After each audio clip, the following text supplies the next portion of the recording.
Alors que les élections à la mutuelle générale des fonctionnaires de Côte d'Ivoire sont annoncées pour le 11 décembre 2021, le candidat de la liste Agir pour une MUJEFSI solidaire dénonce des irrégularités dans le processus.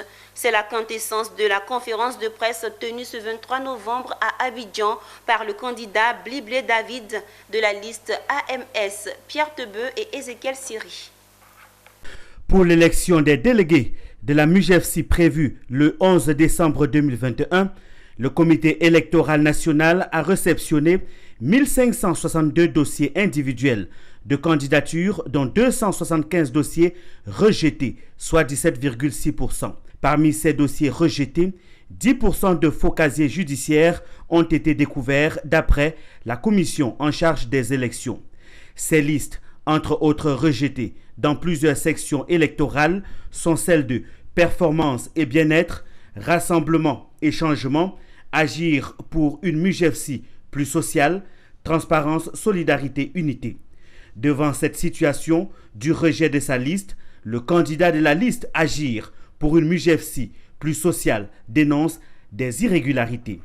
Le résumé de cette conférence de presse, ce n'est peut-être même un seul mot, une forfaiture pour une fraude massive qui a été préparée sur la liste électorale avec le retrait de plus de 41 000 retraités.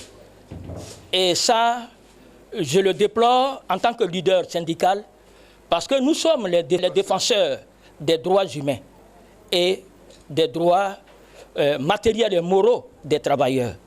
Entre nous, travailleurs, lorsque nous nous réunissons pour faire une compétition, elle doit être saine.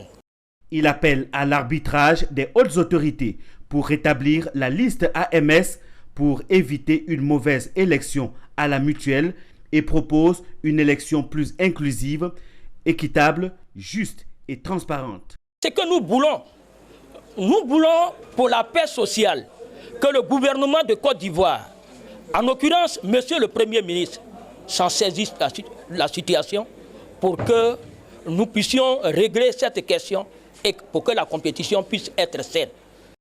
La Mutuelle générale des fonctionnaires et agents de l'État de Côte d'Ivoire a été créée en août 1973 sous la forme d'une direction du ministère de la fonction publique.